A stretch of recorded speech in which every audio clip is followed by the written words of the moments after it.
Hello and welcome to Westmapod, the Christie Time podcast about Agatha Christie's secret identity.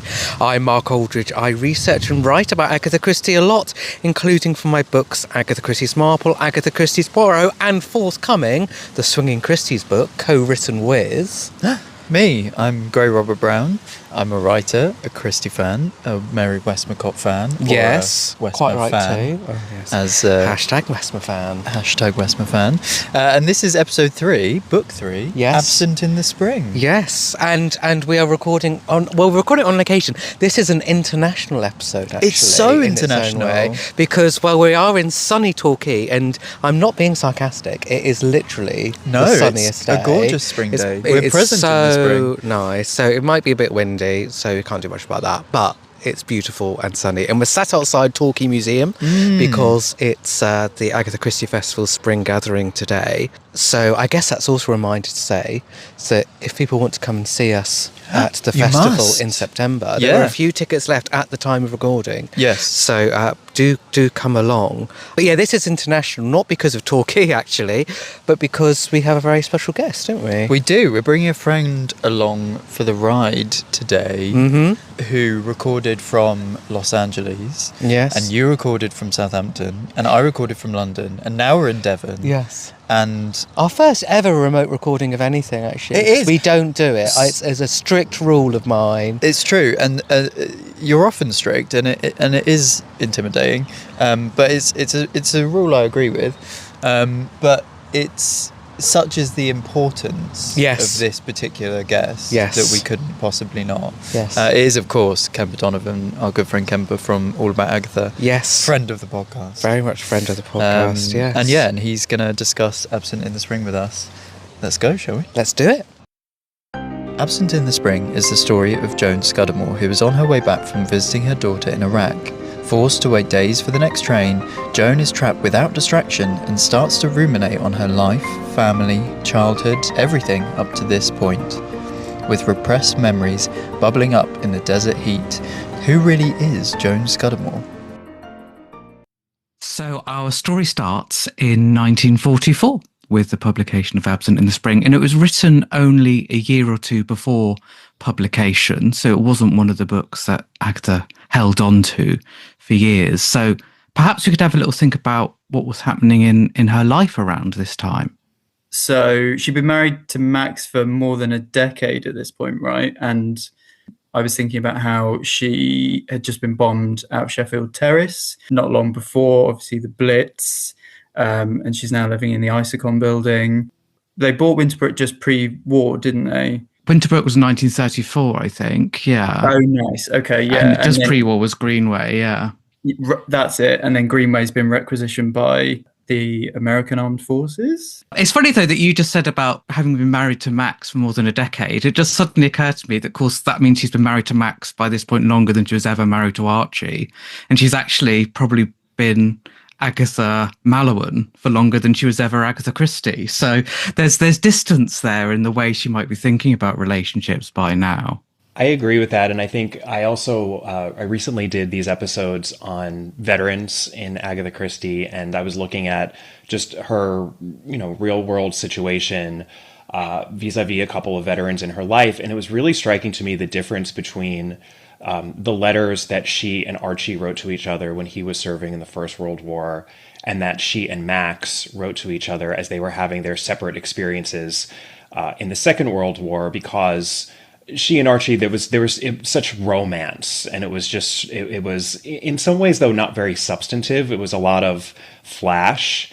And I'd say it was the exact opposite in terms of her relationship with Max, which I just think is so telling. They were talking about Shakespeare and having intellectual, meetings of the mind. And it just shows, I think, that she had such a different second marriage to her first marriage. And I have to imagine that as she was, living in the Isocon building and burning her kippers on her stove and going to the pharmacy, that she was just able to think a lot about that, because this book is so much about what makes a good marriage. What does that mean? How can two people have a good relationship? And it feels like she had two very different experiences of that, and is really drawing on that in this book, I think, perhaps more than any other Mary Westmacott, although that is an arguable claim.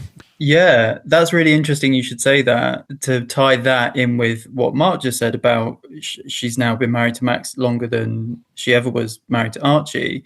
I hadn't made that connection, but I did observe, and I think I put it in the notes, that this book felt like a maturation of her perspective on her marriage with Archie.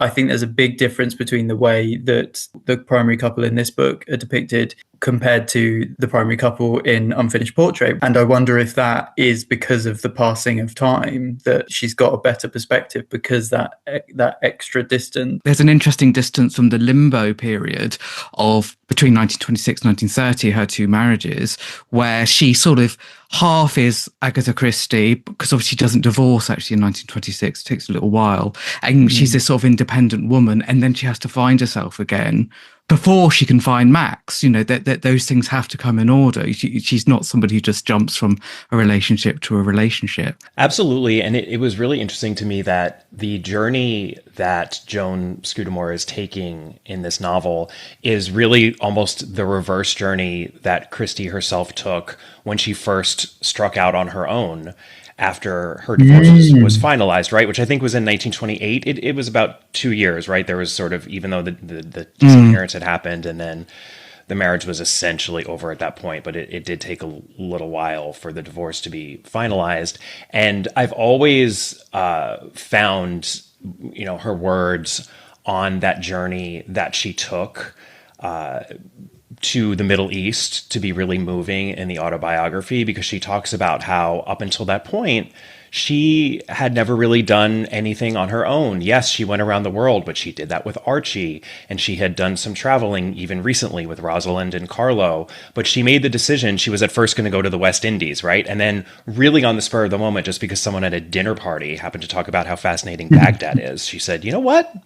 I'm going to go to the Middle East. And she did it on her own. And it really, I think, was a journey of self-discovery. And I have to imagine that as she then continued to go to the Middle East, and that's where she met Max, crucially, not that first time. I mean, that first trip she was really just on her own. And I think kind of soul searching probably that whole time. But she went back year after year after year to this area which she probably associated in her mind with getting to know herself better. So it feels, as you're reading the book, I mean, it sounds kind of strange to say, yes, it's about this woman who gets stuck in the desert for a couple of days and basically, just searches her soul as to who she is. It feels very organic in the book somehow, because I think it was such a lived experience for Agatha Christie. And again, that's, I think, something you can say about all these Mary Westmacotts. They just feel very lived, very, very well worn, but in the best of ways. I'm always utterly convinced, not always actually, but I'm often utterly convinced by what's happening in the Westmacotts, because I think they're coming from her own experience. Absolutely. This is why it's so great to do this with you, because you've already said several things that hadn't occurred to me. I just want to mention quickly, so she is also back at the dispensary as per her war work in the First World War, and that may or may not be relevant, because there may or may not be a poisoning subplot that tries to come out and then doesn't quite, as if it's realizing sentient and realizing that this isn't an Agatha Christie, this is a Mary Westmacott. But I'll just park that there.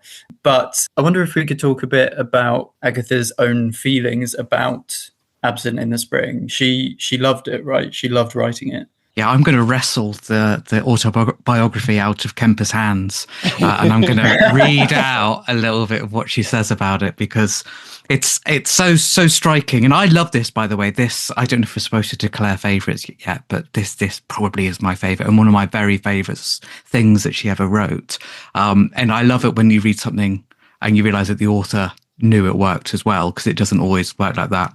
So she says in her autobiography that the one book that has satisfied me completely is Absent in the Spring. When talking about Joan's journey, Agatha says that what brought about this revelation would be the fact that for the first time in Joan's life, she was alone, completely alone, for 4 or 5 days. So you sit and think about yourself, having read the only 2 books you have with you. And she goes on to say, I had to go on until I'd finished it. So she was really writing at a pace. It was not a long book, a mere 50,000 words, but it had been with me a long time. It is an odd feeling to have a book growing inside you for perhaps 6 or 7 years, knowing that one day you will write it. And then suddenly one gets a clear and sudden command. Now is when you are ready. Now you know all about it. Oh, the blessing that for once one is able to do it then and there, that now is really now.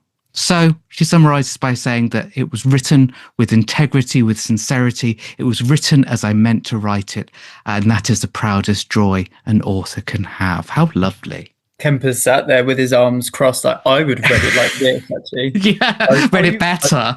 Are you I would have kidding? given a dramatic reading. Kemper sat there with arms wide open saying, someone is reading the autobiography to me? I'm like in a warm bath right now. This is wonderful. That's true. I've been reborn. As a father of 2 relatively small kids, I guess it's a privilege to be read to rather than being the one that has to read. Absolutely. No, I think that's such a key passage. And this really is one of the few books that she talks about directly and at some length in her autobiography, because she doesn't talk about that many of her books. I was struck by the fact that I think the way she talks about it in that passage that you just quoted, Mark, is similar to how she talks about And Then There Were None.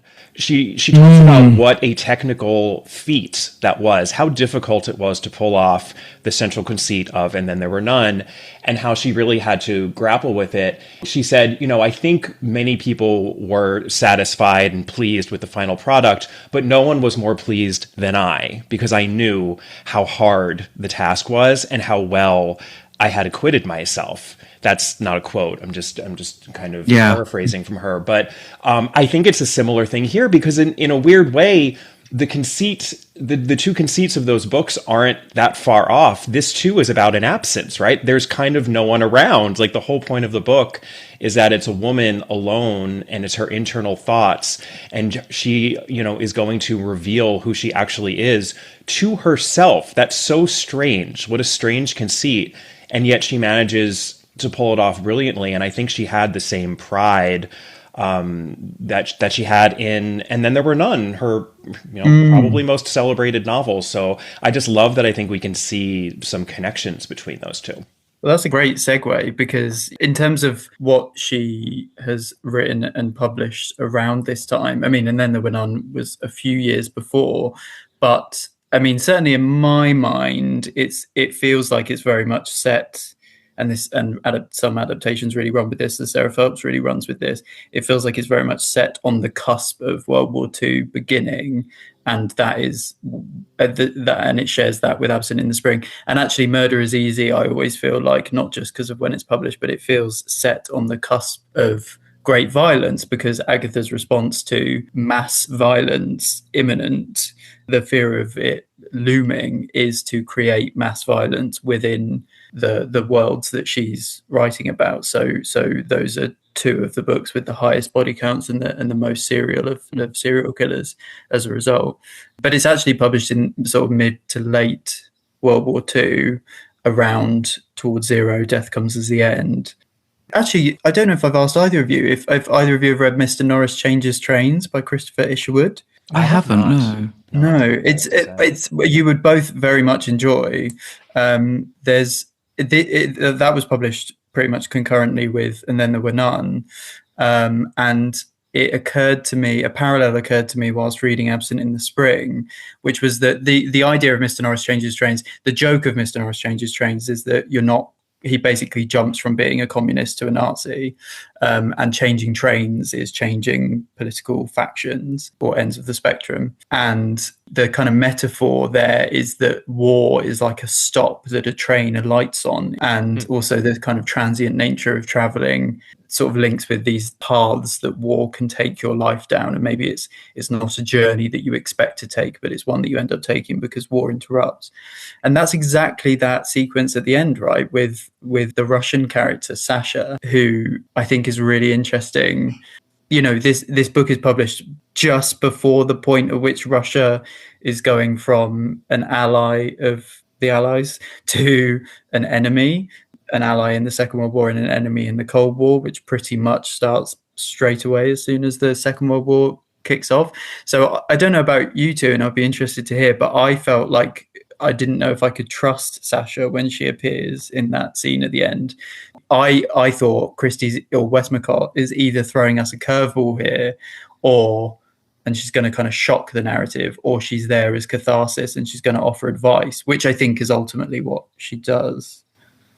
I thought that Sasha, or the princess, is how I always referred to her in my head. I thought that she was an odd character, and I don't quite know what to make of her, if I'm being honest. It was really interesting to me that we meet this person, this sort of rude or imposing person who just kind of, barrels her way into a conversation. Oh, I can tell you're English because you're so reserved. And, I just like to have conversations. And I was like, oh God, I would not want to have gotten stuck next to her in a train. And I feel like Christie had that experience so many times, and even wrote about that in the autobiography too. That very first train trip that she took in 1928, when she first went out to the Middle East, she first sat next to this officious sort of a woman who said, oh, you're going to Baghdad? I live in Baghdad. You can't stay in a hotel. You have to come stay with me. And then Christie managed to figure out how to avoid that woman so that she could have some sort of an authentic experience and not just spend her time with, other British people who she could have seen next door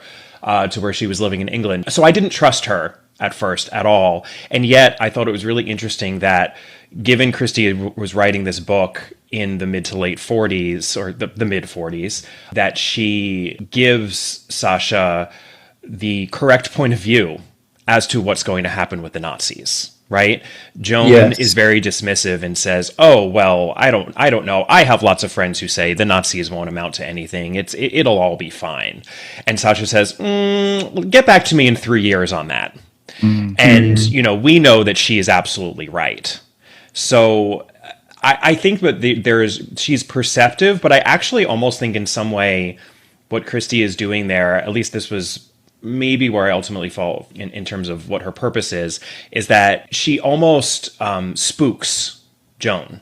Because Joan is right now on the precipice of, am I going to make a fresh start in my life? Now that I have this self-knowledge that I didn't have before, am I really going to act on it? Am I going to change this fundamental relationship I have with my husband and my children? Am I going to do that incredibly hard and awkward sort of work that would be required with these people who I have known, for basically my entire life? Or am I going to just fall back into my old patterns?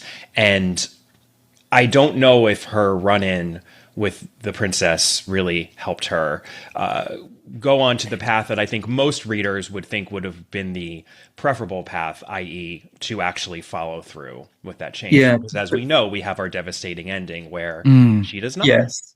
But see, you're picking up what I'm putting down about the sort of the trains and paths of our lives and Mr. Norris and wartime.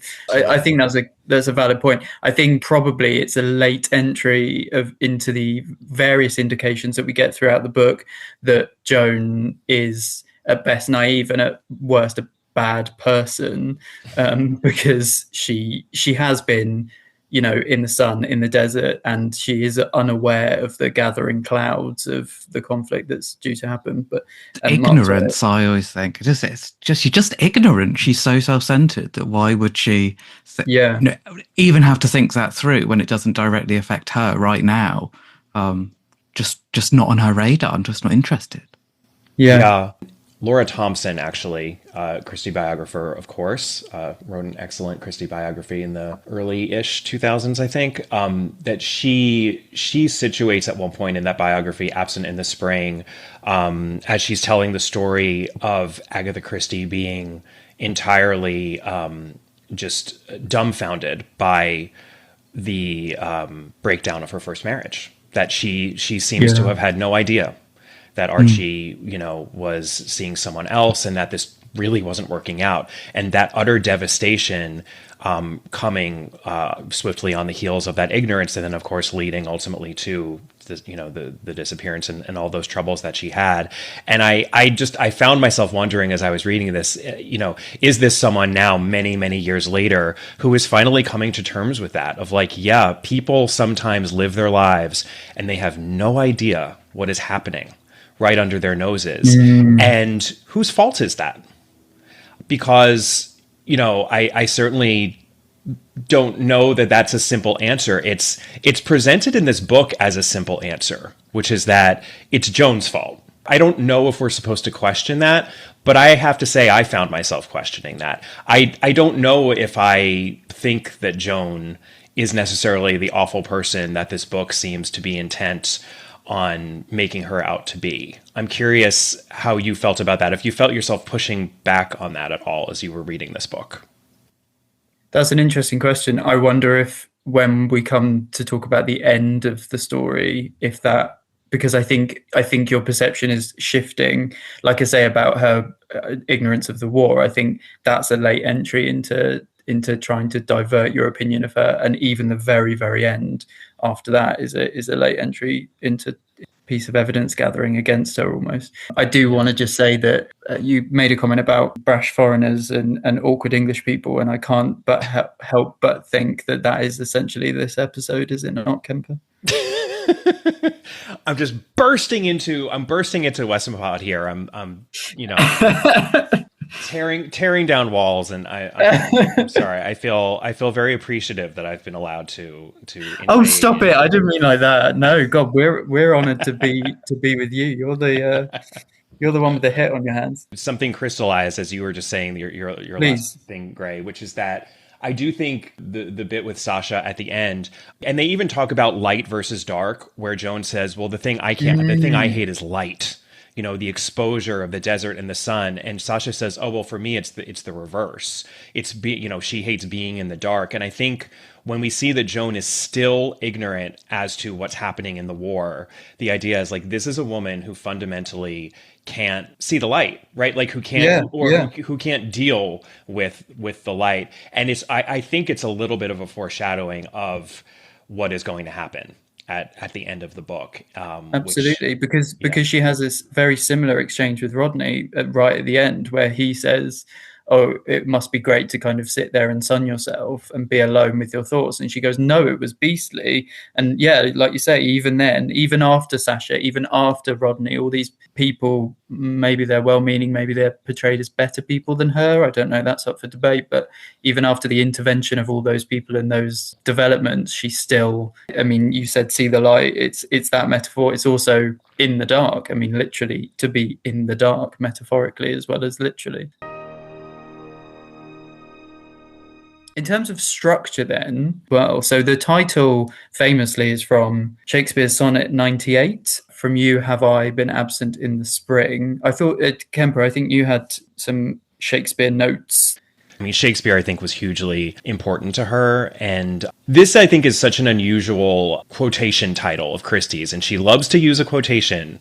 It's a 2-for-1 kind of a deal as to Shakespeare references, because from Absent in the Spring, we're following the story of Joan Scudamore obviously being absent from her regular life, from just sort of her habitual existence. But it's not taking place in the spring, right? It's taking place in November. And she makes that connection, which then reminds her of this other time in her life with her husband, Rodney, when he was referencing Shakespeare's Sonnet 18, Shall I Compare Thee to a Summer's Day, which is probably the one most people know by heart or are very familiar with. I think it's kind of that's the big one. And that one incorporates the phrase, the darling buds of May. And he had asked her to say it, to sort of like elocute the sonnet. And then he said, "Oh, but it's October now." because this had happened on an October evening. And he was sort of noting the disconnect between the Darling Buds of May and the fact that somehow he was experiencing this sonnet in October. And that kind of sends Joan on this journey that we will talk about as to what's actually been happening in her life and in her marriage for years and years and years. So it's a really interesting reference, I think, in that it has these layers. And then in the course of that conversation, I was also interested to see that they referenced Sonnet 116, Let Me Not to the Marriage of True Minds. And that one actually gets completely reproduced in the book, almost a little unnecessarily. It felt like Christie just loves Shakespeare sonnets, so she just threw that one in there. Why not? You know, we've seen her use Shakespeare to title her books basically throughout her career. Sad Cypress, which comes from Twelfth Night, Taken at the Flood, and There Is a Tide, which is what it's called in the United States. That comes from Julius Caesar. By the Pricking of My Thumbs, I don't have to tell you two that comes from Macbeth. Even The Mousetrap technically comes from Hamlet. Well, throughout her career, but there is a particular flashpoint in the 40s because Sad Cypress and Taken at the Flood. I felt like Absent in the Spring must be her most Shakespearean novel in terms of, just as Kemper listed, the sheer amount of sonnet references. There's also a reference to Juliet. There's a reference to Merchant of Venice. I mean, normally, like in By the Pricking of My Thumbs, for example, to take the swinging example, there's a lot of Macbeth and a dash of some other references, like things like Hansel and Gretel, which I know is not Shakespeare, by the way, but I'm just thinking about other allusions. But that's it. She kind of goes one and done with several of them. I wonder if we had any thoughts as to why the quoting of spring and summer poetry and it not applying to spring and summer, why that's significant. I wondered if it's part of her attempt to kind of unsettle and disconcert us, because it is like Rodney and Joan aren't this perfect match, right? There's so much strife in their relationship and they can't ever quite have that romantic dream. It's never actually. Sonnet 18 I think is quoted in relation to Leslie and Rodney, which is the affair, right? And Sonnet 116 and 98 in relation, I think, to Joan and Rodney, who they're not springtime frolicking lovers. They're in the the weeds of it in a wet and dreary November. No, she clearly really understood the sonnets and read them thoroughly, and then would sit back and reflect on them. I mean, I am always so surprised that she took the time to write into the Times in 1973. So this is post 1960s. She wrote this letter to the editor, which was making a connection between the Dark Lady of the Sonnets, because someone had just come out with this theory as to the real life person who the Dark Lady actually was. And she was comparing the Dark Lady to Cleopatra in Antony and Cleopatra, and just sort of making the argument that Cleopatra is actually an antagonist, almost somewhat of a villain, and not necessarily the romantic leading lady that many people want her to be. And I think in the same way, the sonnets are often tortured and a little twisted, and there's always at least an undercurrent of darkness rippling, right there with all of the romantic imagery. And I think what could be more perfect for the really emotionally complicated sorts of relationships that she's portraying in these Mary Westmacott novels, right? Like that seems to be like the raison d'etre, I feel like, of Mary Westmacott is I really just want to wallow in the best of ways in the complexities of the human heart. And, I think that the sonnets are doing that work. So it makes sense that one of these Mary Westmacott novels would be fairly obsessed with the sonnets. Does that make sense? Yeah, very nicely put. Yes, that's lovely. Mark, I think you did some digging, because we often talk about the first edition cover. From memory, the cover of Giant Spread we absolutely loved, and the first edition of Unfinished Portrait was interesting as well. The first edition cover of Absent in the Spring looks to me like we're diverting all our resources into the war effort. Yes. Text-only covers were popular then. I emailed David Morris, and no, we think it was, I think that's probably an in-house designer at Collins, and he said yes, probably. So I think we certainly don't know who that is. There is an American cover, which is a bit more interesting. And we know that that is designed by someone called P.R. Jackson, but we don't know any more about them. If anybody does know who P.R. Jackson is, please let him and us know. But he hasn't been able to uncover anything. A slap on the wrist for David, I think. Hey, look, he knew the name. I mean, that was better than I could find from a quick Google. So well done him.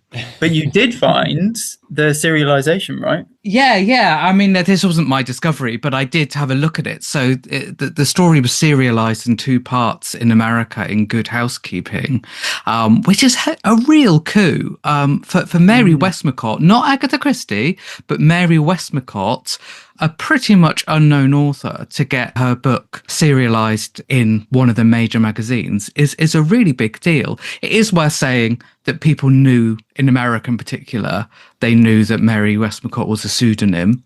And there had, for a while, quite a while actually, been rumblings that it might have been Agatha Christie. So it's not like they thought they were taking a chance on a really unknown author. They knew there was a successful author behind it. However, there is no real reference to that in the serialization. It's presented on its own merits and given a couple of lovely illustrations as well. So also in terms of structure, I just wanted to point out that both the previous Westmacott books that we've explored, so Giant's Bread and Unfinished Portrait, they both were divided into books or parts, as you might commonly think of them, know them.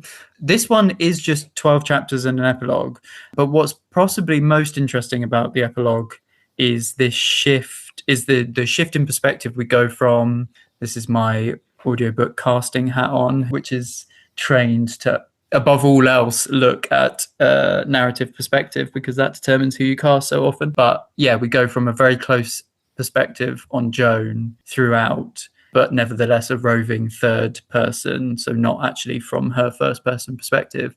And then we go to a close, we almost cheat on her by switching out and going to Rodney instead for that epilogue. I would be interested to hear if either of you found that jolting for the epilogue, or if you kind of went with it, or if you didn't notice it at all, if it felt quite natural. For me, I liked the fact that it felt like when we were with Joan, we were just constantly moving. It's not a stream of consciousness, but it's in that sort of vein, in that world of where we're going, where her mind wants us to go.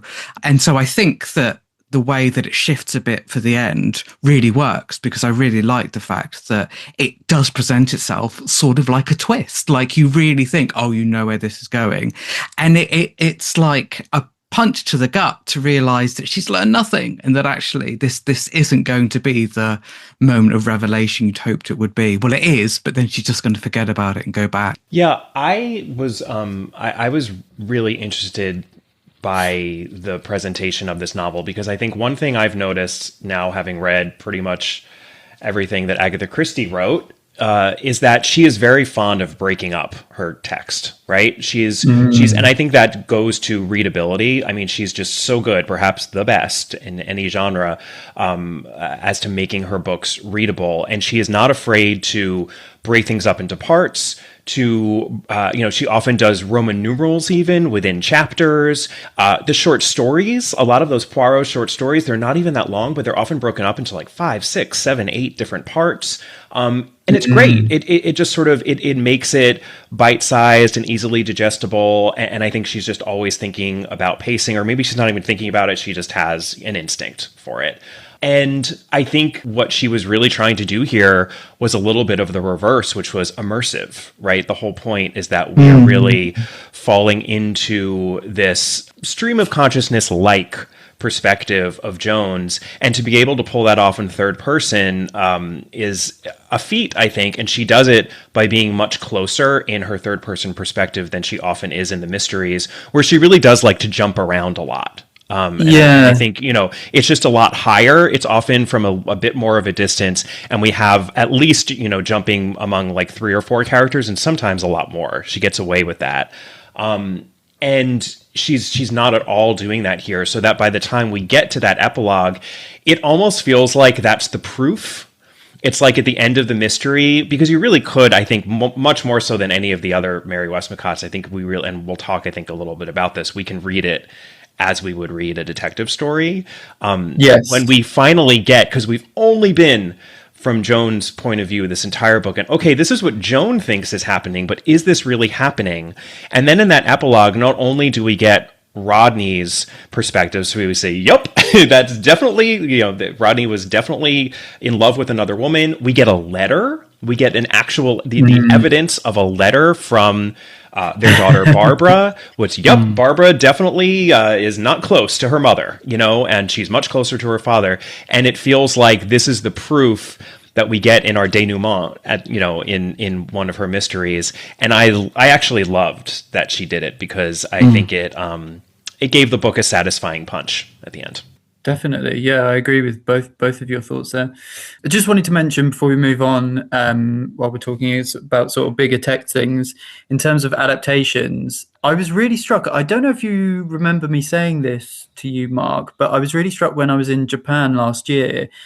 You go to bookshops and that you see the same Christies again and again, right? Even in this country, like you see, And Then There Were None, you see Murder on the Orient Express, you see whichever one has just been adapted. So at the moment, it's probably Seven Dials is everywhere.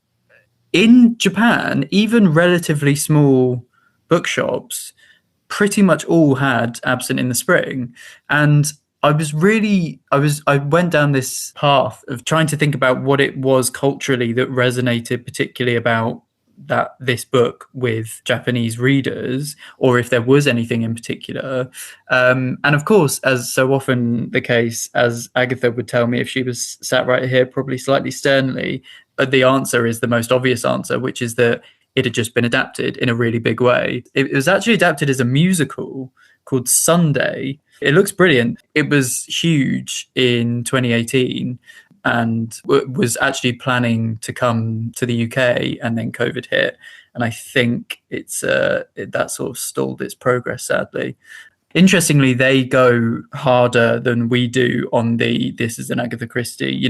We've talked on Westmapod before about how there's always this awkward trade-off as to, especially in Christie's life when she was quite particular about this trade-off as to how much you can bill it post-secret reveal as an Agatha Christie book, and how much you have to write Mary Westmacott in a reasonable size font on the cover and spine. It turns out modern Japanese publishers don't care so much about that. But there was also a BBC Radio 4 adaptation, as there were for most of Westmacott's in recent years, I think. I think 3 or 4 of them. I'm not sure that they did The Burden. I don't think. No, but yes, that was in 2020, and that significantly starred Harriet Walter as. It's very good too. While I was reading, I was actually shocked by how contemporary the concept is. Just the sort of, the hook of, I'm going to be stuck in the desert and I don't even have anything to read. I have no one to talk to, and now I just have to be with myself. I mean, that is what people talk about nowadays, I think much more so than they did in the 1940s. It's unplugging or detoxing, right? Like people talk about, I need to unplug and get away from all my socials and just, be with nature and be with myself and figure out who I really am. I mean, I feel like the journey that Joan goes on feels contemporary, and I was really surprised by that, and it didn't really occur to me until I was reading the book. And so then of course you think, why hasn't this been adapted? This would be such an easy modern adaptation, and I don't see how you do this book justice on the screen.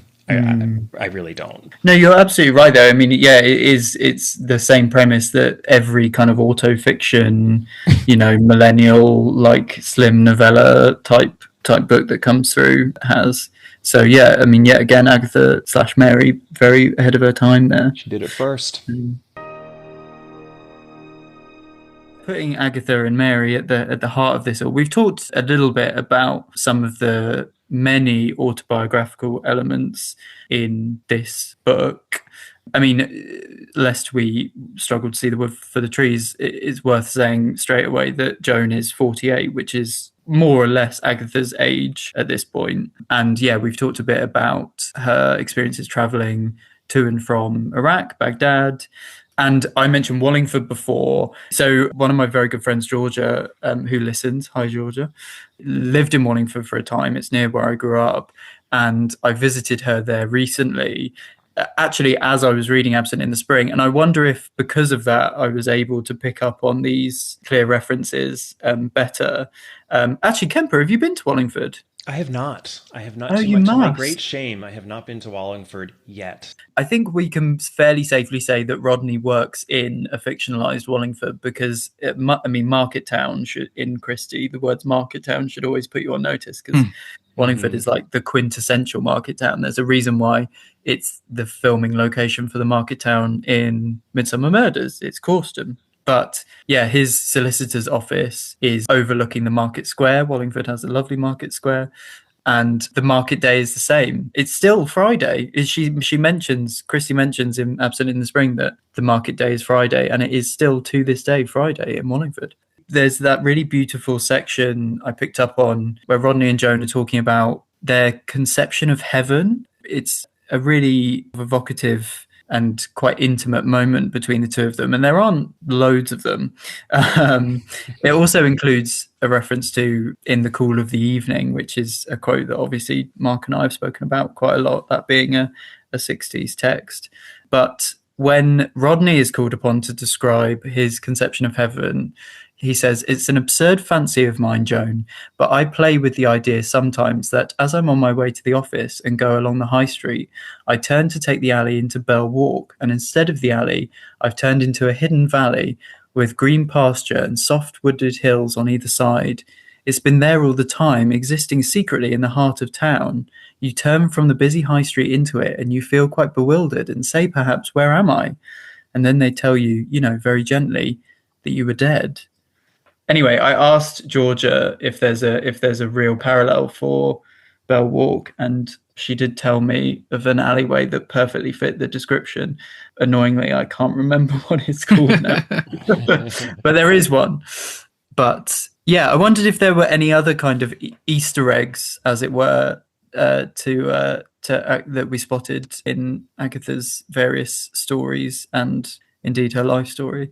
The text that you just quoted when Rodney is imagining, walking down High Street and then taking a turn and not knowing where he is, that reminded me very much of The Mysterious Mr. Quin, which I think makes a lot of sense because in the same way that Christie is writing something very personal and something deeply felt in these Mary Westmacott novels, I think she was doing that when she wrote those Quin Satterthwaite stories. And in the last story within the Mysterious Mr. Quin collection, which is Harlequin's Lane, we get Mr. Satterthwaite sort of taking a turn and saying, "What is this place? What is this place?" And Mr. Quin says, "I told you earlier, it is my lane." A lover's lane, murmured Mr. Satterthwaite, and people pass along it. And then Mr. Quin says, "Most people, sooner or later." And it's pretty clear that there's something sort of supernatural going on here. A lot of people interpret the ending of this story, which is ambiguous and deliberately so, to be the death of Mr. Satterthwaite, because Mr. Quin has always been this sort of at least ethereal, if not divine, kind of a figure. And I think we can easily see an echo of that in what Rodney is imagining here. And, again, I think it just goes to how deeply felt and just sort of richly imagined these stories are. Definitely. Just to jump in and say, it's Mousy Lane, Georgia says. She said, found the message now. She said, "There's also a pleasing, spooky gas lamp down there." Which, if that doesn't sound like you're going to have a spiritual moment under Narnia-esque, that. Well, I did. Yeah, I was thinking of Narnia when I was reading that quote from Rodney, actually. And that's, Agatha is steeped in all that stuff, isn't she?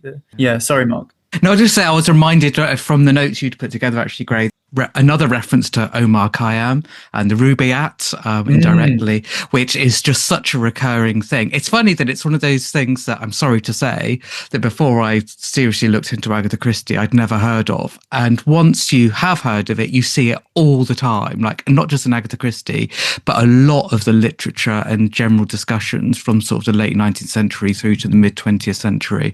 But Agatha goes back to it time and again, the moving finger, but way back to Snow Upon the Desert desert, the title of which is influenced by it. So that's another thing that, just like I was saying about place names that Agatha picks, that mention of sort of Omar Khayyam is exactly the sort of thing that would make me go, I think I might know who this is. Yeah. I mean, she was writing The Moving Finger just before Absent in the Spring, presumably, as well. It's published not long before anyway, 2 years before. It's also even just this is a really in the weeds reference to the Omar Khayyam, but she includes the exact same quote that she includes in this book in her short story, Mr. Eastwood's Adventure, which is not a very well-known short story of hers. It's in the Listerdale Mystery Collection. But I love that it's the same misquote, because it's 7,000 years. What is the actual quote? Tomorrow I may be myself with yesterday's 7,000 years. It's sort of like a call to live in the present moment. And she misquotes it as 10,000 years in both texts, which I think just shows that this is something she read and had kind of absorbed.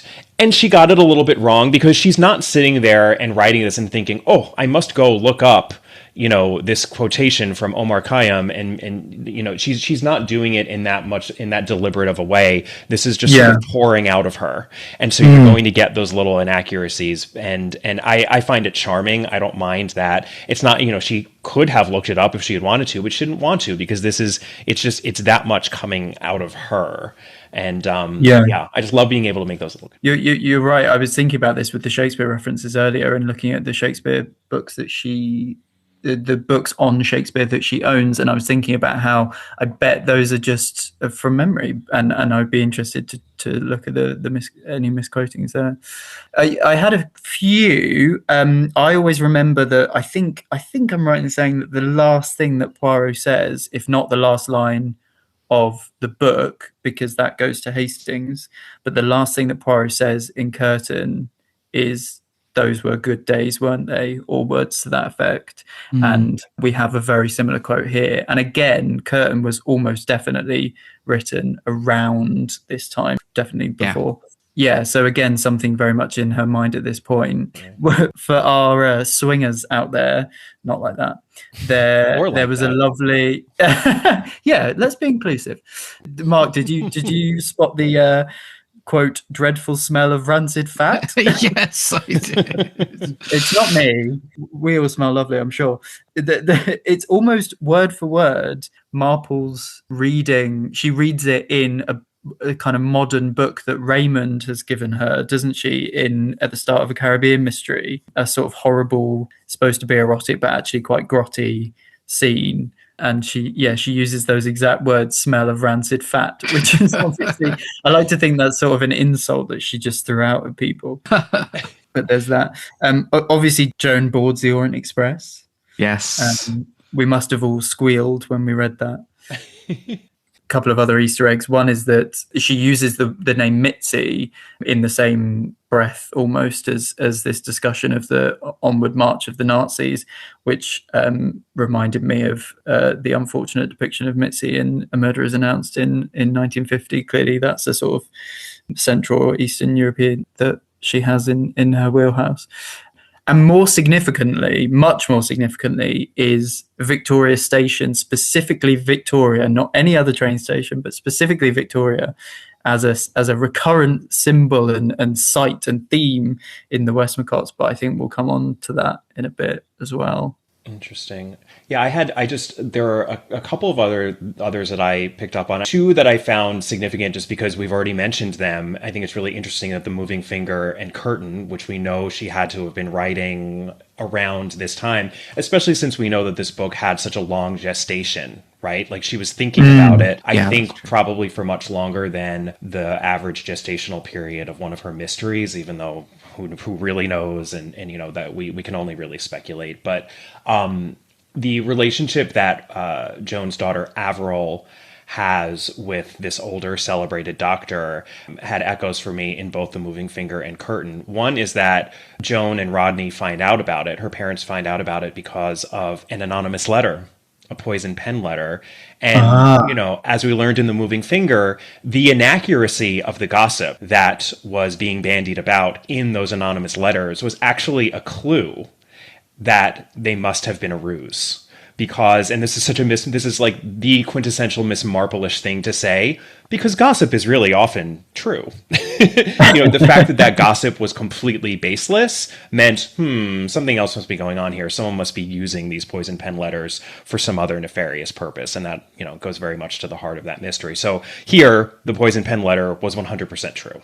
And then also just the relationship itself, younger woman, older, celebrated doctor, to me feels straight out of Judith Hastings and Dr. Franklin in Curtain. And that, and Hastings as the father, his horror, felt very much like the mirror of the horror that Joan and I think also even Rodney had when they learned about this affair that their daughter was carrying on. So I thought that was interesting. And then the other, I just have to mention, once you've read through all of Christie's, kind of oeuvre as a mystery author, and then you start getting into the Westmacotts, there are just certain tics that she has to indicate certain things. And for example, a charabanc is mentioned, and she just uses a charabanc to sort of indicate kind of like cheap or low class sort of status, because Barbara, Joan's daughter Barbara, has unsuitable friends. One of these friends, her father runs a charabanc and he drops his H's.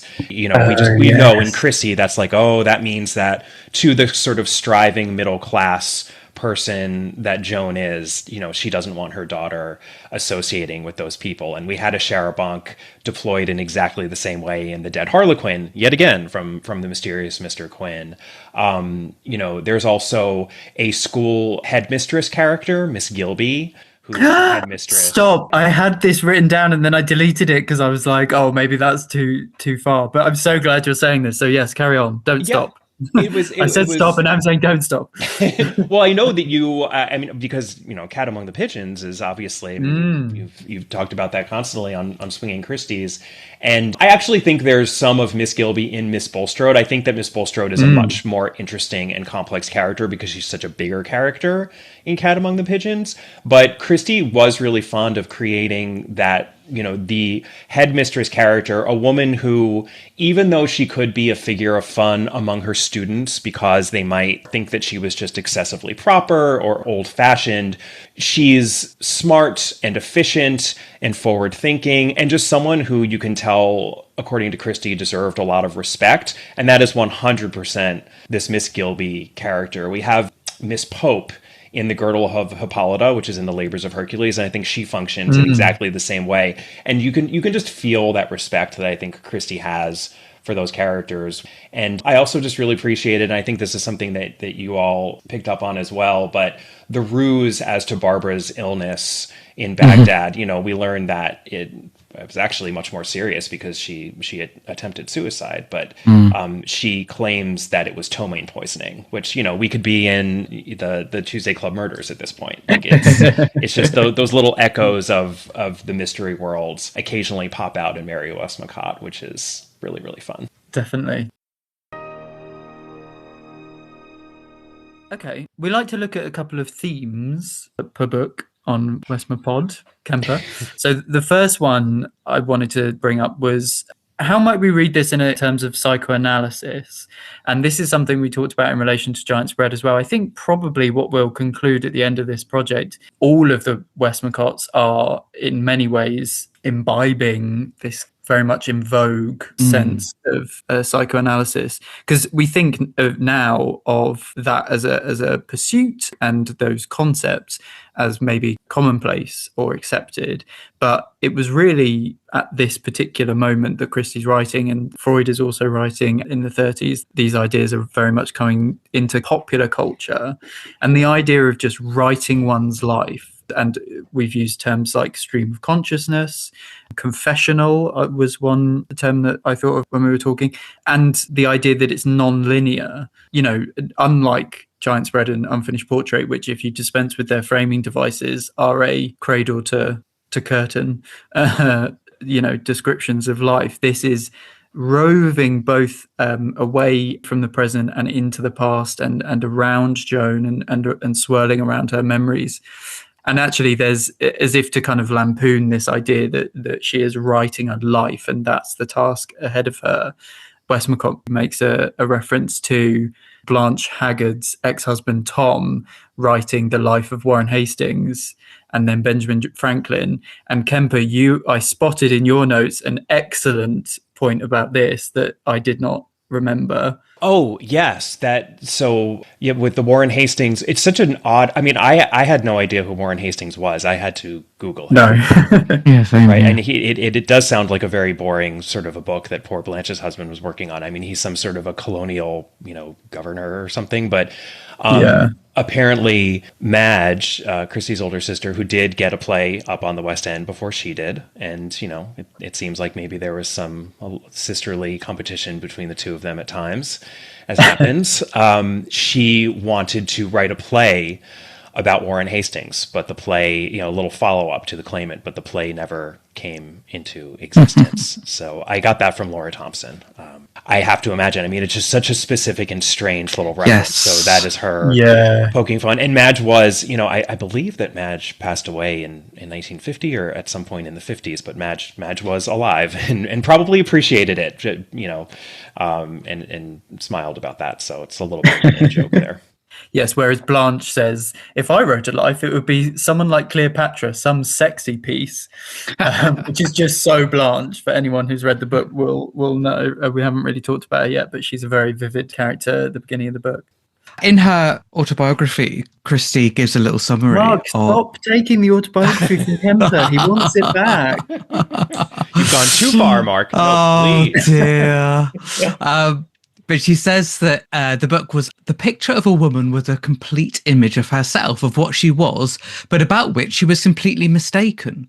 Through her own actions, her own feelings and thoughts, this would be revealed to the reader. She would be, as it were, continually meeting herself, not recognizing herself, but becoming increasingly uneasy. And I mean, that is such a sort of psychoanalytical thing of like meeting yourself, of working out who you are, and realizing that maybe your perceptions, they're tainted in some way because you might want to think in a particular direction. So that's a very, very knowing approach to it, isn't it, that Agatha had there? Yeah. Well, can I respond to your autobiography quote with an autobiography quote, Mark?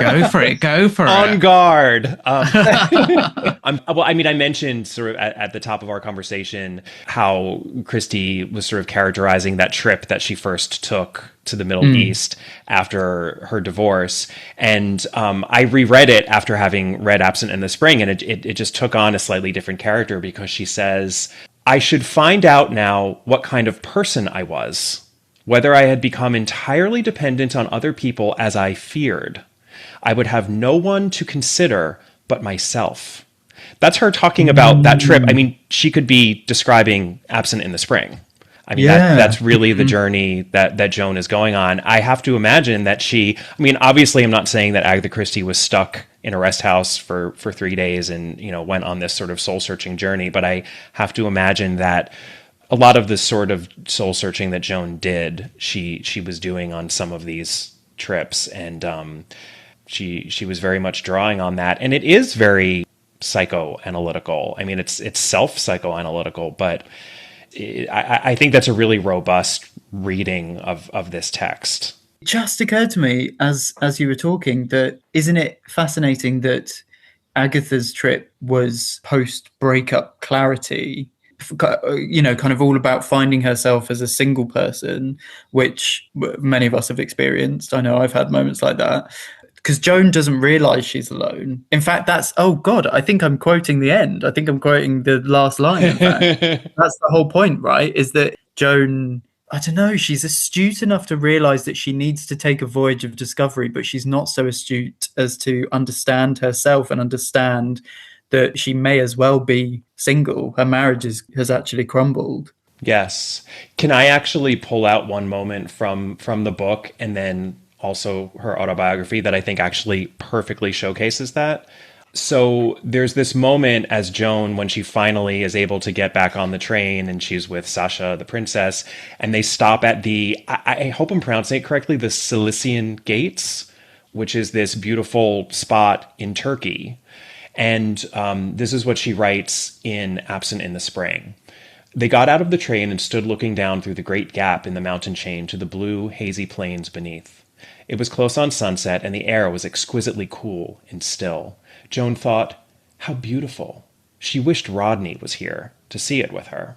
And I think it's really key, by the way, that it is sunset, because here is Christie in her autobiography talking about first coming to the Cilician Gates on that first journey that she took out to the Middle East.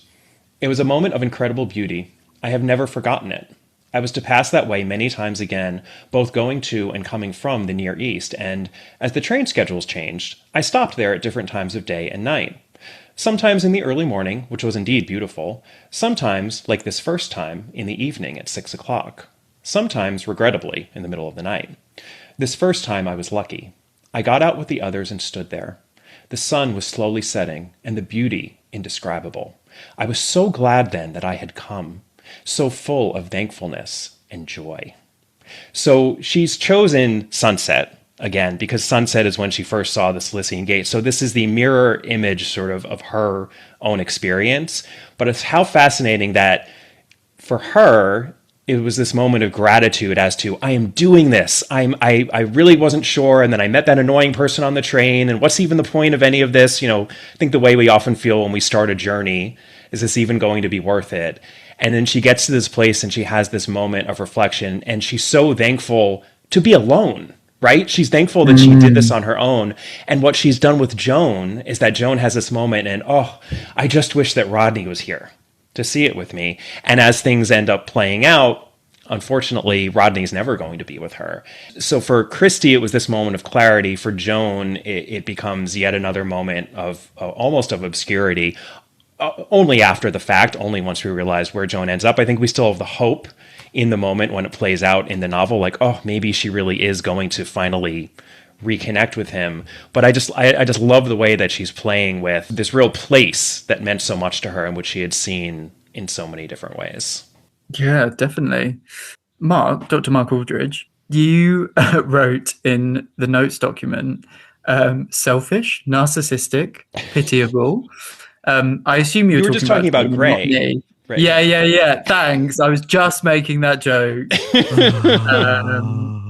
You beat me to it by a millisecond. Well, is she happy? That's the thing. Is she happy? Yeah. What do you think? Let's dig into Joan and her arc and her ultimate comeuppance, or kind of lack thereof, a bit more. Oh, I thought she was still. I thought we were still talking about you, Grey. Is she happy? Oh, is she happy? Oh, of course she's happy, because she's talking to two of her favorite people. While I was reading the book, I couldn't stop asking myself this question of whether we're supposed to think that Joan is happy or not, or whether Joan is happy or not.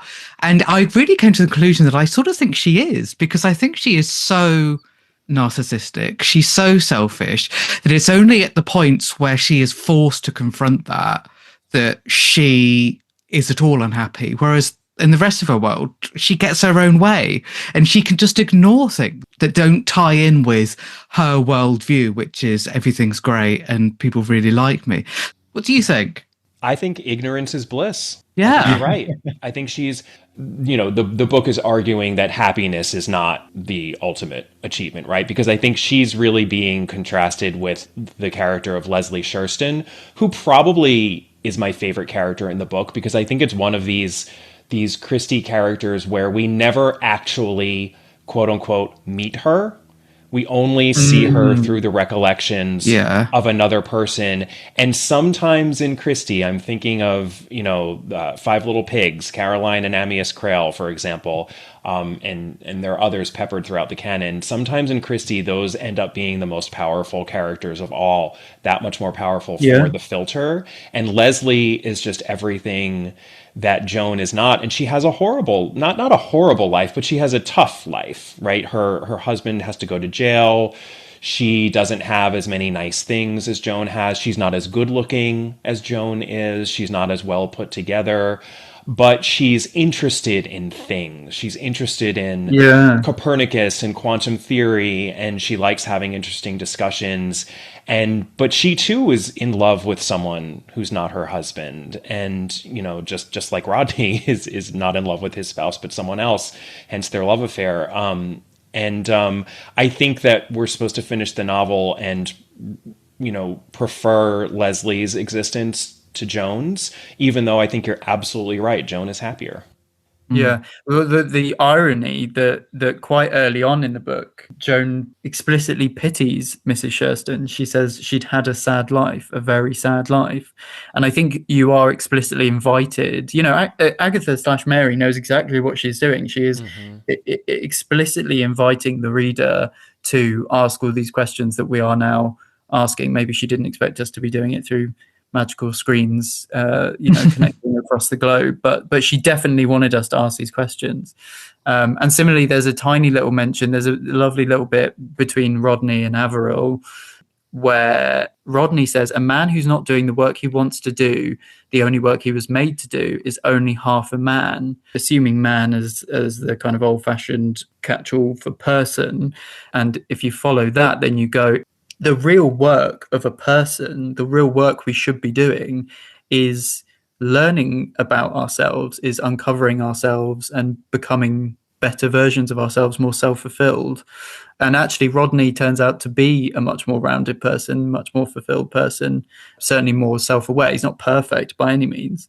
And the work that Joan should be doing on herself in the desert, she kind of does, but she also kind of gets wrong. I like the tiny little mention. A couple of times she says that she just walks quicker to get away from a thought she doesn't like. Which, I mean, Mark and I walk at gay miles per hour anyway. I'm sure you do as well, Kemper, when you're not, I don't know, driving, because that's what they do in LA. But I love this idea that we all do this, that sort of idea that you might outpace what is obviously not physical, but actually mental. And the other tiny little character moment for Joan, at the start, there's a tiny mention of Blanche wrote to Joan for a loan of £50, and Joan replies with £25 and a kind letter asking for details. Which is I mean, it's a moment where it's sort of conveying the small-mindedness of Joan. I mean, that is a little bit the central question of the novel, and I hadn't thought of it that way, that, you know, Rodney, is he doing, quote-unquote, the work, right? Like, he's doing perhaps the work that one has to do as a human being to be more fulfilled. I do sometimes, after I've finished a Mary Westmacott novel, because I've read them all much more recently, and post, the podcast reread that Catherine and I did for the regular Christie novels, I'll Google the Mary Westmacott title and then Reddit, because there's usually a Reddit board of some sort on, everything in existence, including Mary Westmacott titles. And, a lot of, there was one from like a year or two ago where a lot of people were pushing back, and I found myself pushing back as well, on Rodney, because it feels like we're just supposed to accept that Rodney wanted to be a farmer. He said to Joan, "Please, could you let me be a farmer, my wife?" And she said, "No." And then he said, "Okay, I'm going to be miserable for the rest of my life." And is that really the way that works? Like, shouldn't he be taking some responsibility for his choices? Is Rodney's unhappiness and lack of fulfillment really Joan's fault? I mean, I know I'm reading this with a sort of modern gloss, but that is kind of how we have to interact and confront these texts. But I would imagine that a reader back in 1944 would also perhaps have some questions about that. Because the novel really only lets us see Rodney properly at the very end. Yeah. Definitionally, then we do, even though we might not fully like Joan, she is allowed to have a lot more nuance than he is. I think, and we are interpreting it through Joan's reading. So the way that she reads the way that those situations happened might be very different. And the details left out of the way that she might have enforced her will. Yeah, is she an unreliable narrator?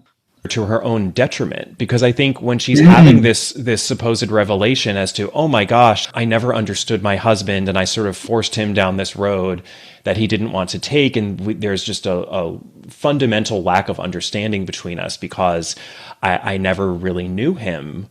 Is that really all on her in that way? I mean, the way, and when we get the recollection of that moment where he says, like, don't make me do it, essentially, like, don't make me become a lawyer. It feels very one-sided. I mean, and it is necessarily one-sided because we only have her recollections to go on. But that one-sidedness feels authorial also.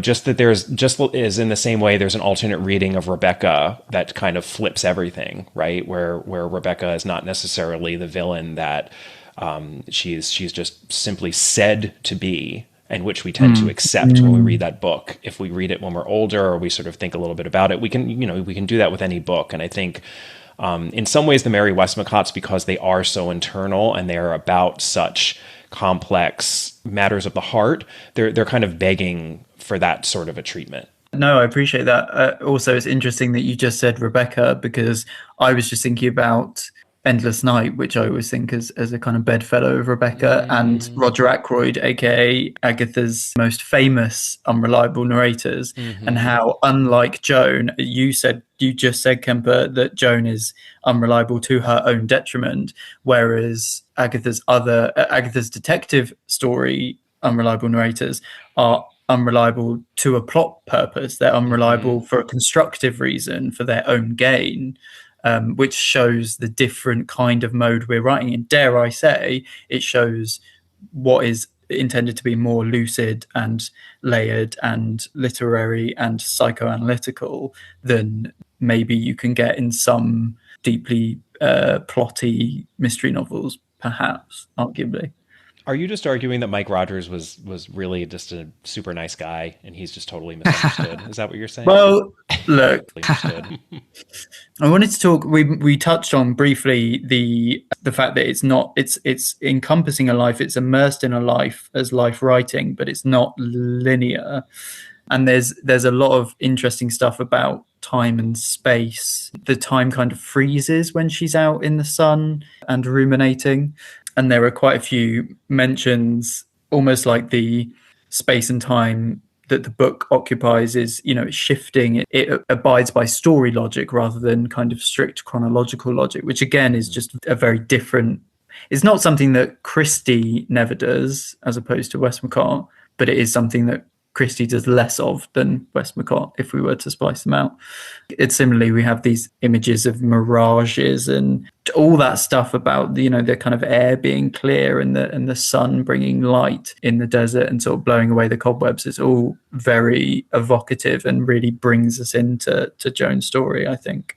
Yeah, and this sort of the lack of landscape is I found to be really haunting. Like when she goes on those little walks, and then there's the one where she really has the crisis point and she walks a little bit too far and she can't even tell by any of the hills that might be on the horizon. It's just all kind of the same, and she's trapped in this no man's land, right? That's where she fully is. I think if we're thinking of the same extract, then that's where she fully breaks down, right? And that even the paragraphs and the sentences are splitting apart, and she's literally and metaphorically gone further than she's ever gone before.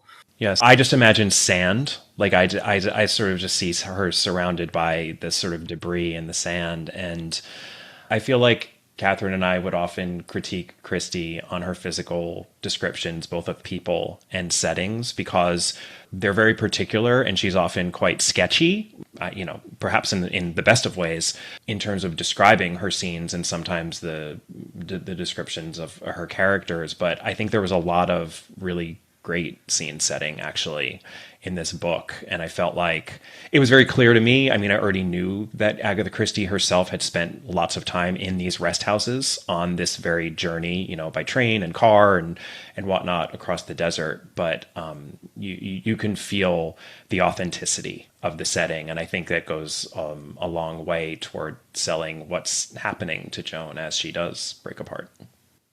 So I wrote the heading, "It's not a detective novel, ...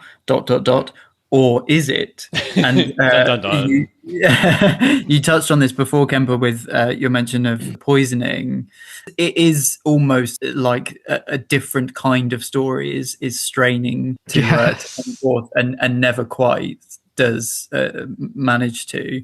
Well, there's lots of mysteries in it. There's a lot that we don't know because Joan won't have allowed herself to think about it and won't give us the clues to work it out. Even things like what the illness of her daughter was and stuff. We have to infer a lot of that because Joan won't allow herself to make a conclusion. But yes, I love that Kemper and Yew Tree both noted, of course, Tomaine. There's an old favourite. And there is, the clue that I picked up on was the rhododendron, which is sort of blood red. And when Joan is thinking that Rodney is having an affair with Myrna, it's the rhododendron symbol is kind of attached to her, and it's almost a foreshadowing. And actually, the symbol recurs once we're on the other side, as Kemper would say, in the world as it actually is, where we find out that Rodney is actually having an affair with Leslie Shurston. Yeah. How great is that there is, because we have that moment when Joan is with Blanche and she gets this ripple of a disturbing thought, which is like, oh, Myrna, because Blanche sort of brings up the idea of adultery, and it's a red herring adulterous relationship, right? Because it doesn't really mean anything. And she's using it as a red herring to obfuscate the truth of her own existence, right? So it's like I think that's so brilliant. Like that is a mystery novelist writing a story about the human heart. Like that is, I just think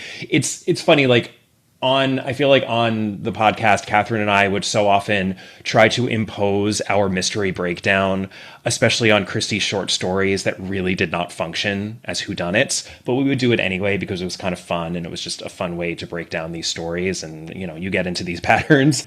This one, though, it's not a shoehorning situation. Like, I think it's really easy to see, like we have the world as it appears to be, is that Joan thinks everything is A-okay. The world as it actually is, it's a complete and utter mess.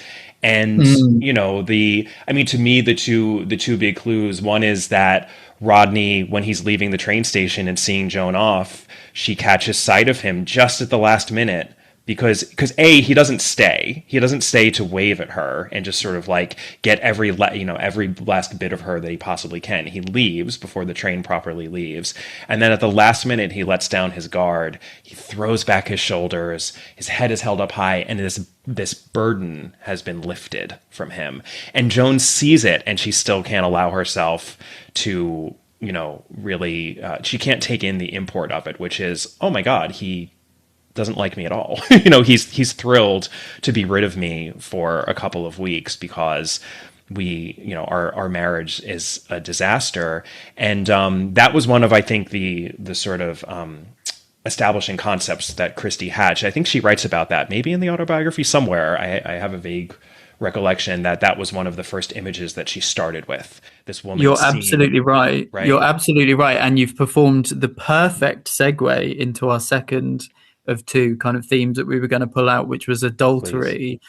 And yes, and Victoria Station, as I mentioned before, it becomes a very, very significant setting in A Daughter's a Daughter. That same kind of idea that the station is the site of shifting, complex, sort of confronted and challenged by travel, familial relationships, tested by distance and the pulling out and pulling away, the train pulling out of the station and the pulling away from each other and the coming back together and the reuniting. Mm-hmm. And Joan literally arrives back at where else but Victoria Station at the end of the novel, almost a sort of cruel full circle moment for her, having had been haunted by that image throughout the book.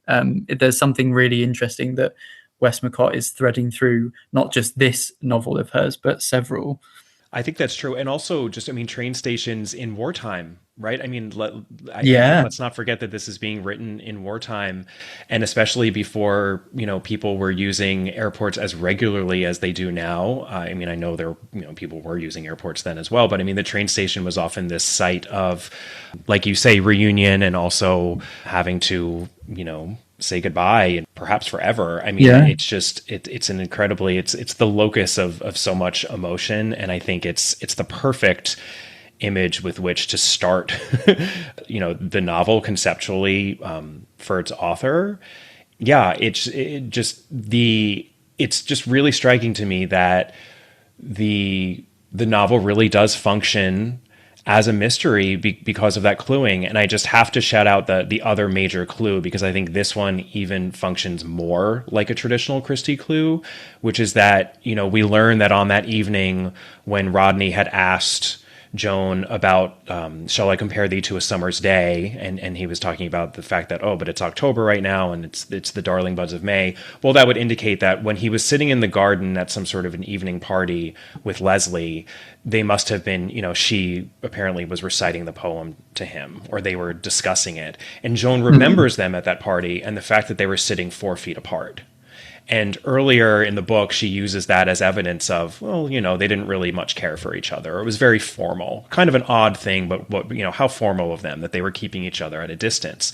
And then, of course, when she has her moment of revelation, we get the true meaning, the real interpretation of that clue, which is they didn't trust themselves to sit any closer together. They kept that 4 feet. It is, in fact, cold, hard evidence of how deeply and passionately they felt for each other. And wow, that's a Christie clue, because it's not super obvious, but then once you get it, you're like, oh, of course. And it just, you completely understand the Rodney Leslie relationship from then on, and the reverberations of that for Joan and Rodney. Yeah. I mean, everyone is at it in terms of adulterous. I love, Gray, the way you open the notes on this section that says it's a common theme, but here it's everyone in italics. It's everyone. I mean, it's not. Yeah, it is. It's not unheard of in Agatha, especially post what happens with Archie. But oh my God, I mean, Averil, Barbara, so both daughters. Rodney, obviously Rodney and Myrna is talked about. It turns out to be Rodney and Leslie. I love that Blanche puts us on notice. What a character. I'm going to keep bringing her up, but she puts us on notice right at the beginning of the novel that it's going to be a major topic, because she sort of runs down her various. I was trying to keep a list of who she was married to when, and did she have an affair with someone else to get with, or he's the next husband anyway. And then there's the Warren Hastings guy is just the tip of an iceberg, basically. But she says to Joan, do you not have any fresh deals? Meaning, have you not got a new fella that you're sort of toying with on the sidelines? Because everyone else has, that's the way the narrative world works. Yeah, because everyone here is saying one thing and trying to convince himself of one thing, while actually the truth is something else. Yeah, definitely. Speaking of that kind of obfuscation, did anyone else get horrendous alarm bells when very early on there's a reference in relation to Rodney with golf? And I was like, oh my God, he is having an affair. He's having an affair on the golf course like Archie did. Oh my God. Ding, and then it turns out he's not having an affair on the golf course. The next theory we alight on is that he's having an affair on the tennis court, just to kind of, I don't know, develop our sporting metaphors. Because Barbara and Major Reed are having an affair on the tennis court, and that's what makes Joan fear that maybe that's happening between Myrna and Rodney. Although, of course, we later find out it isn't. Well, and I think, adultery really is such a common theme in Christie, because so many of her mysteries hinge on a love triangle, right? Mm-hmm. And a love triangle exactly of this type, which is 2 women and 1 man. I do know that it takes 2 to tango. So you could argue this is more of a love quadrilateral. I have to interject and tell you that I was re-listening to your Within a Wall episode with MCAS, Michelle Kazma. She has officially been rechristened MCAS. I just think because she's just so cool and amazing. I think that's the perfect name for her. There's a great bit in that episode where you're ruminating on whether there's an episode to be made about love triangles, because oh my God, there are triangles and quadrilaterals in Christie all the time, and Michelle says something like, sometimes they're very obscure in various stories, and but there's almost always one, and she's like, maybe it's between 2 men and a woman, maybe sometimes it's involving a dog. I don't know if you have that slang over there, but firstly, the image of I don't know, 2 guys and a dog locked in a battle for affections is hilarious. Or I couldn't help but think that certainly over here, we saying someone's a dog is like slang for, not very attractive. I'm sure that's not what MCAS meant, because she's very congenial, unlike me. Yes, MCAS does not slum it as you do on the regular, Gray. She's always Anyway, sorry to interject. I just had to share with you my All About Agatha re-listening experience. Well, it's funny that you mentioned Within a Wall, because I do think that the love triangle in Within a Wall is probably the one that maps most closely onto what Christie is doing here, because that also involves a wife who fundamentally misunderstands her husband. And then even though there's not really an out and out physical affair going on in that story, but there is an understanding, there's an emotional depth between the husband and the quote unquote other woman. And we feel that they understand each other deeply and meaningfully. And it's very much what's happening with Rodney and Leslie. And it's interesting to me because the villain of that story is the ignorant wife. And one can make the same argument here. I mean, it's to her own detriment. Joan is the one who ends this book utterly alone and bereft, even though perhaps she's blissful once more because she's slipped back into ignorance. But earlier in this conversation, I was saying that I think we can look to Christie's own quote unquote ignorance when her first marriage fell apart, and how that made her feel. And then, how that probably made her reflect in later years on, the ignorance of a character like Joan Scudamore. And it's just really interesting to me that I think we've seen her in so many of those love triangles and the mysteries sort of take the side of the non-straying characters, the faithful characters, the people who loved each other best and first. And that's not really what's going on here. And it's never that simple in Christie. So this is just one of many iterations, but it's a really interesting one given her own past and the number of ways that she has spun it by this point and would continue to spin it, because Michelle is absolutely right, as she always is, that the love triangle thing, that was for you, Michelle, the love triangle thing is just, it's perennial in Christie. Yeah. So this is one more, but my God, it's an interesting version of it. Yeah, you spend quite a lot of time mapping that onto Giant's Bread, that short story onto Giant's Bread in that episode, which I think is really interesting. And I think we made a similar comment in our Giant's Bread episode. To sort of, we could speak for 15 hours, but to try and pull these threads together into some sort of conclusion and maybe talk a bit more about that ending, if there were things that we haven't had a chance to say yet. And Kemper, I just realized I like you, I'm addicted to In Our Time, and I'm just realized I'm literally cosplaying Melvin Bragg by saying that. But yeah, I got touches of Brief Encounter, the film Brief Encounter, with that kind of, here I am, Rodney, I've come home. And obviously that's, the theme of adultery and everything. It's almost a musical ending. I feel like that should be a big final song. Maybe that's what they did in Japan. Yeah, there's this big, I'm here, I've come back. Well, I think she thinks it's a romantic musical ending. Yes. And he's like, no, actually, the reality, you still don't get it, Yeah. I did not have this thought until literally you just said a musical ending, but you know what it reminds me of? My Fair Lady.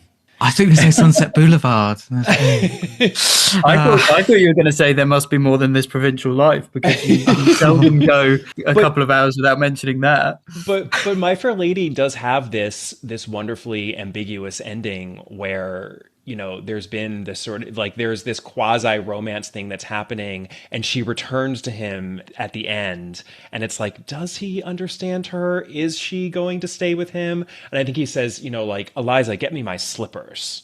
And that's the final line. Through facial expression and gesture, you can play so many of those final lines in so many different ways. And there's a way to end that of her being like, oh, hell no, and basically ending it on a discordant note, or ending it on a and they lived happily ever after, or something in between. And it can go a lot of different ways. I was a student director on My Fair Lady in my high school, I'll have you know. Amazing. And isn't that the same sort of domestic discord ? Or resettling of order note that the Mousetrap ends on? I'm sure I've read or heard somebody talking about how doesn't she like Pie bring back burning. a pie? Yeah. Yes, that's it. A burnt pie. Yes. And it is like, and it's signaling to the audience that everything's fine now. But also, is it saying everything's fine now because of all the strife that we've just witnessed? Right. Yeah, I'm glad that you've stuck up a little bit for Joan Kemper and also stuck down for Rodney, because he does he there's a refrain of his through the book. He says, "Oh, poor little Joan," about her a couple of times. Yes. And he sort of says it at the end as well, sort of pityingly. And it's like a really, just frankly, just a really awful thing to say of or to the person you're with or anyone. But we're kind of invited by the narrative to side with him in that moment. That's the note that the book is end on, is poor Joan, she doesn't get it. You never will know that you're alone is pretty much the last line, right? Yes. Well, it's the idea that from my modern perspective, I want to, grab him by the shoulders and shake him and say, why are you with this woman? If this is how you feel about her, do yourself and her a favor and separate and do what you want. Go run a farm and let her, and like, she'll at least know. But that's a very modern perspective. And there is, I think, the idea that he's not breaking up the marriage. He's not going to leave her because that's not what an upstanding man does. And the conventions are the thing. Yeah, absolutely. You're ruining your life by doing that. I think it's got to be read very much in that time, in that context of just how appalled, he'd be to be putting himself in that situation, and that the status quo is better than that. And how appalled Joan would be to be confronted with the ruin of her marriage, and could she possibly be speaking from experience? Could the author possibly be speaking from experience as to what that would feel like, of like, oh, so this marriage I've invested in is a shambles, and now I have to somehow figure out how to move on from it. And she did, but that was a trauma. And this is, this ends in a very different place, but I think all of that is going into it. So it's complicated by time. It's also complicated by personal experience.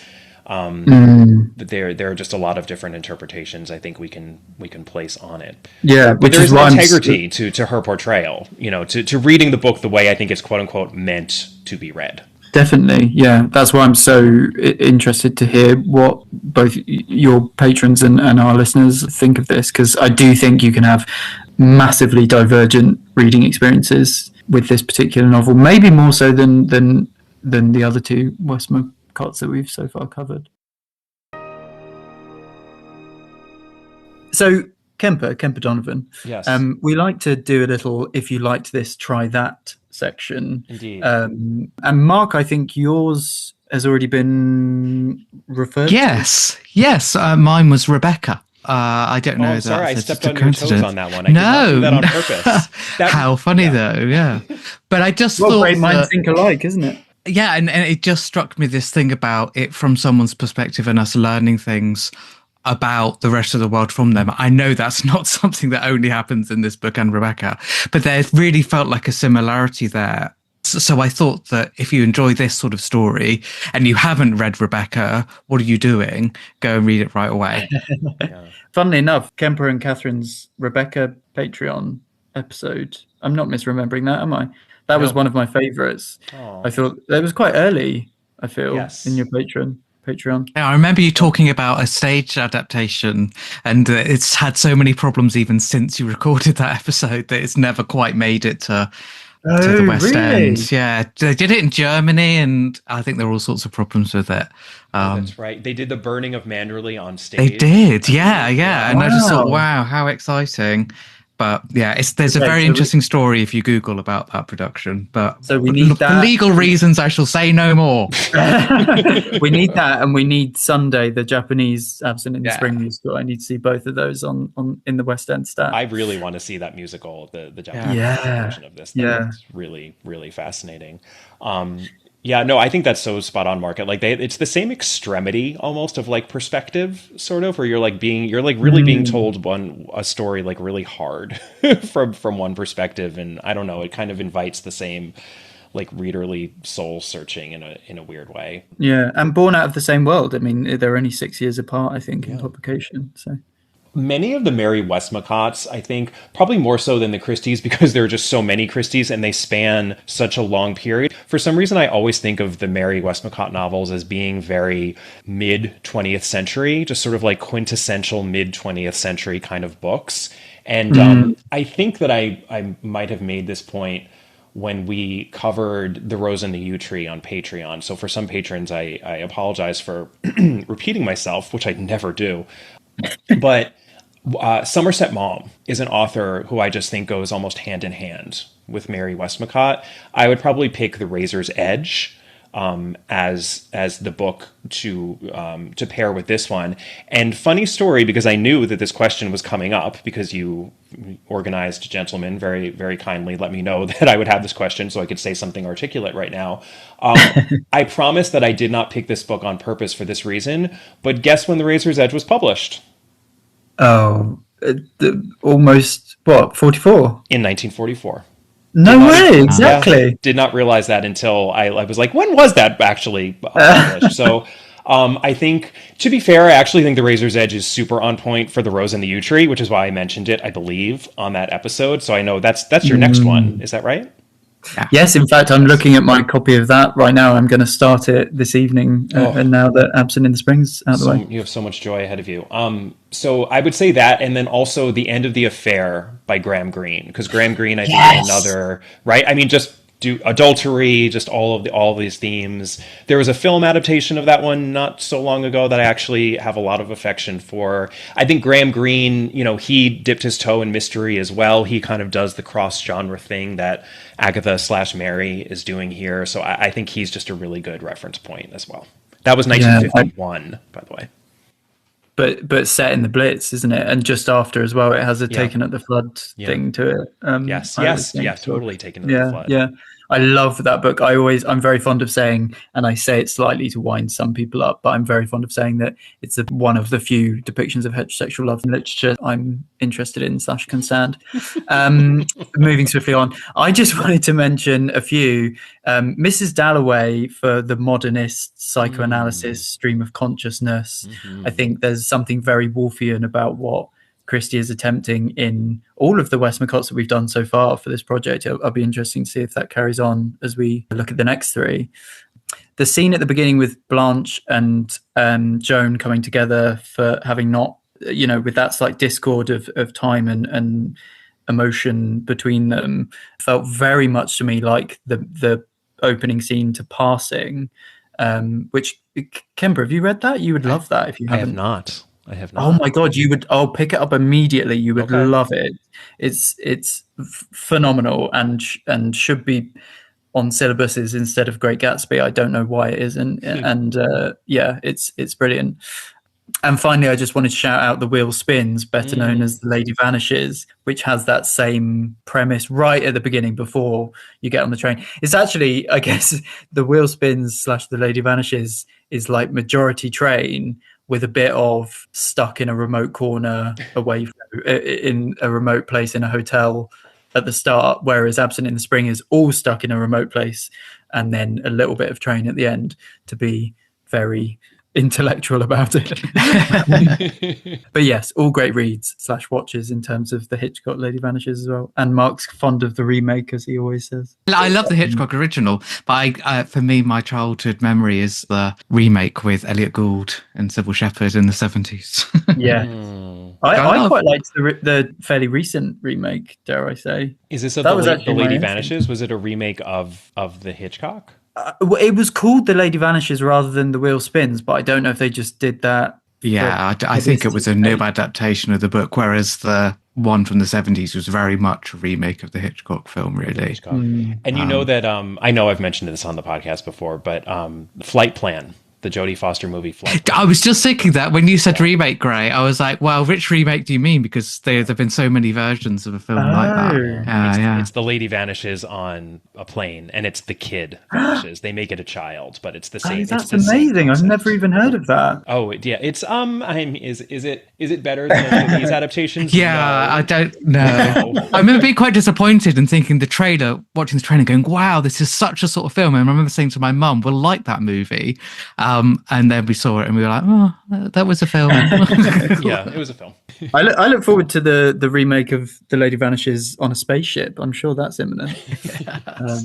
And then finally, so we like to ask, trying as far as we can to divorce ourselves from what we know of Agatha Christie, and obviously, by God, do three people know Agatha Christie, the level of passion that we do, but try to set that aside for a minute and just think about Giant Spread and Unfinished Portrait and now Absent in the Spring. What kind of image are we conjuring of Mary Westmacott, or what hallmarks are we noticing, or what things are jumping out at us most particularly? Mark, do you want to start? Yeah, I think for me, a really strong grasp of human nature and being interested in human nature, like the way that people speak, communicate, obviously. But I also think that there is something in the way that she is so clearly abhorred by cruelty or selfishness, that's a very, very strong moral character in some ways. Doesn't mean that she's dismissive of people's life choices, but that she is somebody who, certainly for selfishness and cruelty, she clearly has a chip on her shoulder about, as many of us should do indeed. Definitely, I would second that, and I'm also just going to throw in someone that's obsessed with Victoria train station. I can only assume that's because she can't set these scenes in Paddington, because then she'd have to write about Margaret Rutherford romping her way around the platform and sticking her tongue out. But I'm interested to delve into that train station imagery a bit more in A Daughter's a Daughter in a few episodes' time. Kemper. I think that in all of the Mary Westmacott novels, I know I'm not going to mention anything specific about any of the ones you haven't discussed yet, but I think that these books are fascinated by the difference between internal and external experience. The idea that this is the way I feel on the inside, but this is the way you see me on the outside. That disconnect and the in many instances, the pain that can come from that. So it's really appearance versus reality almost, which goes to the heart of many Christie mysteries, right? The world as it appears to be, the world as it actually is, but it's firmly tethered to the emotional sphere as opposed to the physical one in which murders happen. So it's this kind of internal versus external as to how that makes one feel. Does that make sense? Yeah, that makes sense.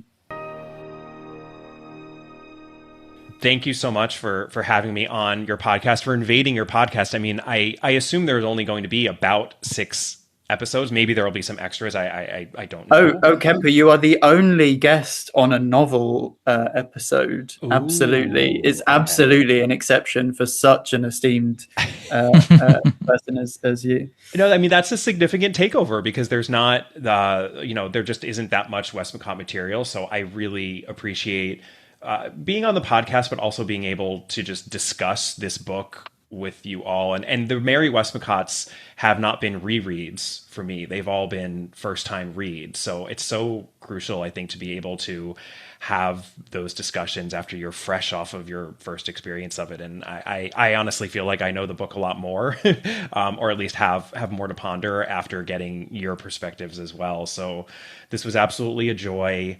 And for anyone who is interested, who may not listen to All About Agatha, you can find All About Agatha wherever you listen to this podcast. Just put it into your search field. It should pop right up. And this episode is also appearing on the podcast's Patreon account, which is behind a paywall. It's a little extra subscription fee to help me pay the bills, but it's a lot of fun, and we get to do bonus content such as the Mary Westmacott novels. And this is my final Mary Westmacott, so this is a very bittersweet moment as well. And I'm really happy to have ended on a bang with Absent in the Spring with the two of you. And then my final plug is that if should you be interested in any of my other activities, you can go to my author website, KemperDonovan.com. I do write mystery novels myself. Just trying to, stumble in the footsteps of the great Agatha Christie as best I can. And I have the third mystery in my Ghostwriter Mysteries series coming out this summer, which is titled Sweet Spot. So should you want to pre-order it, I would really appreciate it as an author. And again, just thanks for having me on. This was a delight. And definitely do pre-order it.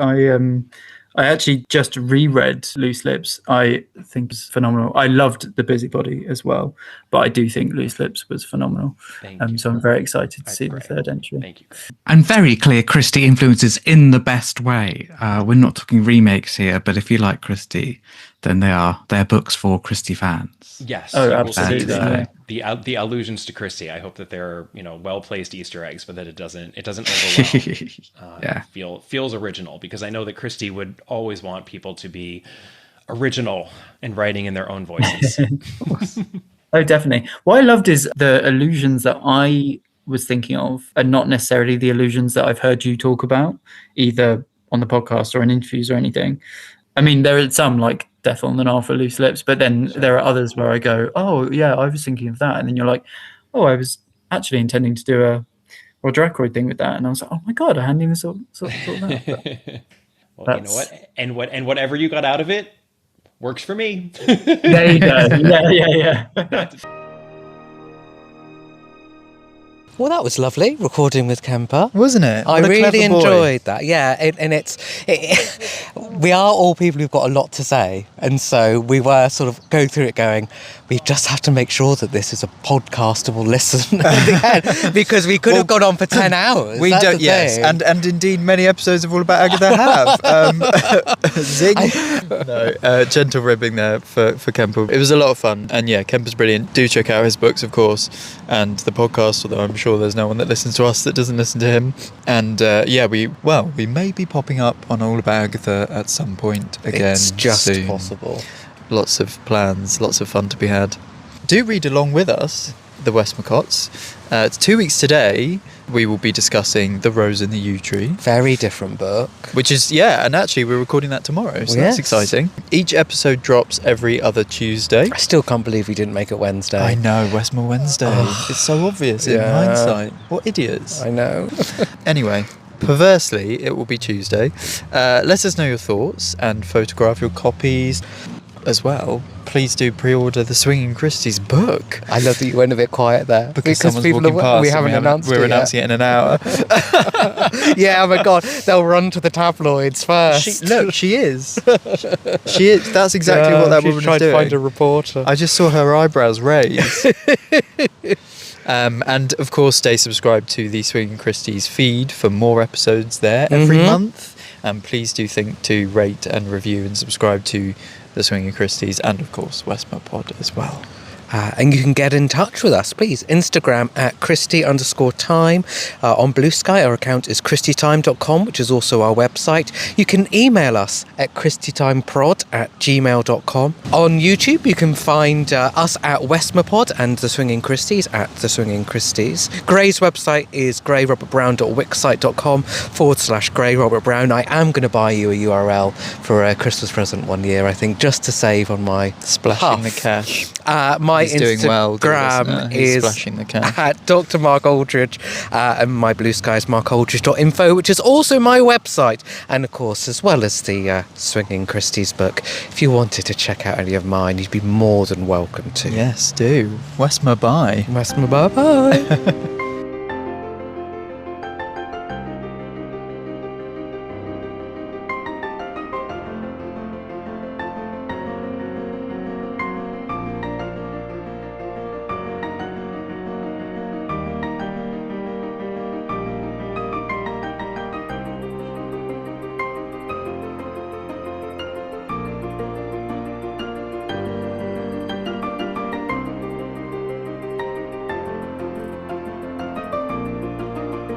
Thanks for listening. Westmapod is a Christie Time project by Dr. Mark Aldridge and Great Robert Brown. This episode was recorded between London, Southampton, Torquay and Los Angeles. First time those 4 places have ever been mentioned in the same sentence, on the 27th of January and the 11th of April 2026.